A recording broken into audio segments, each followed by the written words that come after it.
মানে পণ্য কেনা বেচার ক্ষেত্রে আর কি এক ধরনের ব্যবসা আছে যে তুমি একটা পণ্য কিনবা, কিনে বিক্রি করবা, তো এটা কেনার সময় যদি প্রফিটটা কনফার্ম না করতে পারে তাহলে বিক্রিতে প্রফিট হবে না। তো এখন এই মহাসমাবেশকে ঘিরে সেরকম একটা স্ট্র্যাটেজি আমরা লক্ষ্য করছি।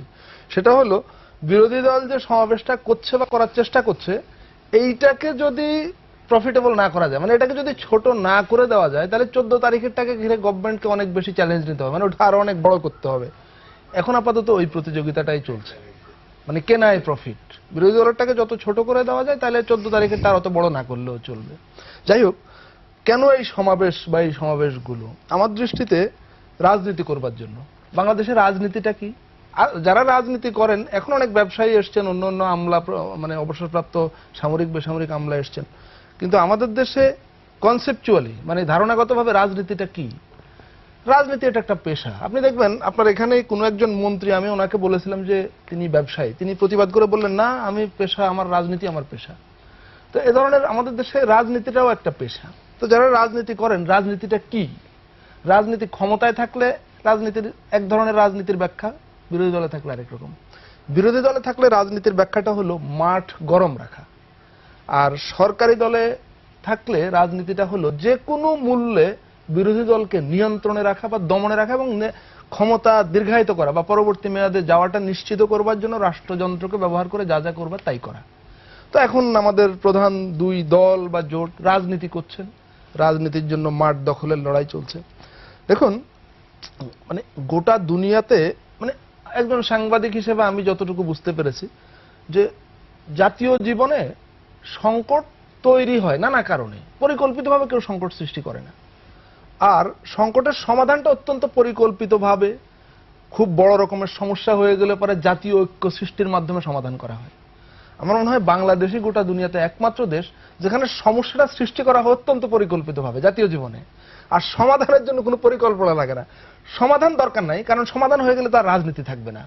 সমস্যা পরিকল্পিতভাবে সৃষ্টি করে জনগণের সামনে ছেড়ে দেওয়া হয়, এরপরে সেই সমস্যা নিয়ে রাজনীতি চলতে থাকে দিনের পর দিন, মাসের পর মাস, বছরের পর বছর।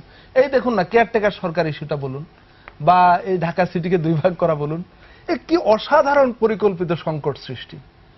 কেয়ারটেকার সরকার এবং ঢাকা সিটিকে দুই ভাগ করা, মানে আমি মুখে হাসছি, কিন্তু আমি একজন সচেতন মানুষ হিসাবে বিশ্বাস করুন এত কষ্ট লাগে যে আমরা এই সমস্ত লোকদেরকে আমাদের অভিভাবক ভাবি জাতীয় জীবনে, যারা শুধু জাতীয় জীবনে সংকট সৃষ্টি করে, সমাধানকে যারা দুপায়ে লাথি মেরে দূরে সরিয়ে দেয়, যে সমাধান কাছে ভিড়বি না তাইলে আমার রাজনীতি শেষ হয়ে যাবে, সমাধান অনেক পরে হোক, সমাধান কোনোভাবে হওয়া যাবে না। কি দুর্ভাগ্য আমাদের। আপনি দেখুন, আমি একটু আগে যে বললাম বিচারপতি হাবিবুর রহমানের বক্তব্যের উদ্ধৃতি দিয়ে 1.5 মিনিট বলবেন যে আপনি কিন্তু আমাকে সুযোগ, আমি জানি না কতটুকু দিচ্ছেন। বিচারপতি হাবিবুর রহমান বলেছেন দুর্নীতি বসলেও সমাধান হবে না, সেই সূত্রে মানে উদ্ধৃত করে আমি বলেছি সমাধান না হবার কারণ হলো যে সংকটটা গভীরে চলে গেছে, রক্তে মিশে গেছে।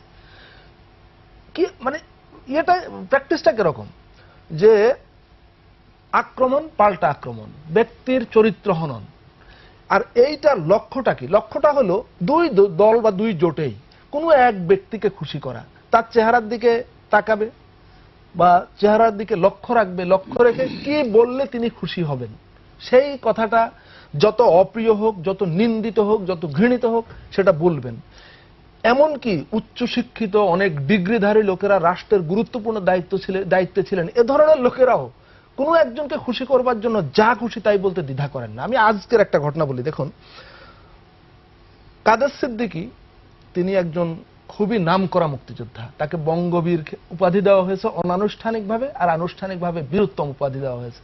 কাদেরিয়া বাহিনী ছিল দেশ জুড়ে। আমি যখন ছোট, মানে অতটা বুঝতে শিখিনি, মানে অতটা জ্ঞানও হয়নি, তখন থেকেই জানি তার নাম বাঘা সিদ্দিকী, টাঙ্গাইলের একজন বাঘা বাঙালি, কেউ কেউ বলে নানা নামে অভিধায় তিনি ভূষিত। দেখুন, মানুষ হিসাবে আমাদের প্রত্যেকেরই কম বেশি দোষ আছে, কাদের সিদ্দিকীরও হয়তো ব্যক্তিগতভাবে অনেক দোষ আছে, কিন্তু তিনি তো একজন মুক্তিযোদ্ধা। আমি বাংলাদেশ প্রজন্মের একজন তরুণ হিসেবে আমি চাই, কিন্তু আমার চাওয়ার হয়তো কোনো মূল্য নেই, আমি চাই যে যারা এই দেশ মুক্তিযুদ্ধ করে দেশ স্বাধীন করেছেন, তাদের যার যত দোষী থাকুক না কেন, নতুন প্রজন্মের কাছে তাদেরকে বিতর্কিত না করা, তাদের চরিত্র হনন না করা, এটাই ছিল আমাদের প্রত্যাশা। কিন্তু খুবই সংকীর্ণ ক্ষুদ্র দলীয় স্বার্থে এই পক্ষ ওই পক্ষের মুক্তিযোদ্ধাদের চরিত্র হনন করছে, ওই পক্ষ এই পক্ষের মুক্তিযোদ্ধাদের চরিত্র হনন করছে। আরো দুর্ভাগ্য হলো যেসব মুক্তিযোদ্ধারা দুই বড় দলের কোনো দলে নাই, যেমনটা কাদের সিদ্দিকীর, এইচএন আশিকুর রহমান আগে আওয়ামী লীগের আগের সরকারের প্রতিমন্ত্রী ছিলেন, তার আগে বড় আমলা ছিলেন, কয়েক জেলার ডিসি ছিলেন, এখন একটা সংসদীয় কমিটির সভাপতি। আজকে পার্লামেন্টে দাঁড়িয়ে তিনি হঠাৎ অপ্রাসঙ্গিকভাবে তিনি কাদের সিদ্দিকী সম্পর্কে তিনি ব্যাংক লুট করেছেন, তিনি কয়েকজন নিচু স্তরের রাজাকারকে হত্যা করে বীরত্ব দেখিয়েছেন, তাকে কে বঙ্গবীর উপাধি দিয়েছে, অপ্রয়োজনীয় এই যে কথাগুলা, এই কথাগুলোর উদ্দেশ্য কি জানেন তো? উদ্দেশ্য হলো যে এই মুহূর্তে যদি আমি কাদের সিদ্দিকীকে যত খারাপ ভাষা আক্রমণ করতে পারবো, আমার হয়তো কোনো এক জায়গায় নাম্বার যোগ হবে। এই যে নাম্বার যোগ করবার যে রাজনীতি, যেই নোংরামি, এই নোংরামি থেকে বের হবার আমি কোনো পথ অন্তত এখন দেখছি না। সুতরাং আমি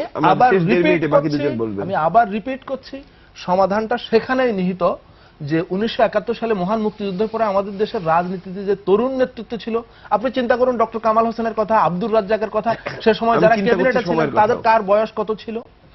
এখন আপনাকে ঠিক সেরকম একটা নতুন নেতৃত্বে নতুন গণতান্ত্রিক রাজনৈতিক শক্তির উত্থান না ঘটাতে পারলে কোনোভাবেই এই রাজনৈতিক সংকটের সমাধান হবে না। ধন্যবাদ। শেষে আর আপনি বলতে দিতে পারছি না, এই বেশি সময় নিয়েছেন। মান্না ভাই 1 মিনিট।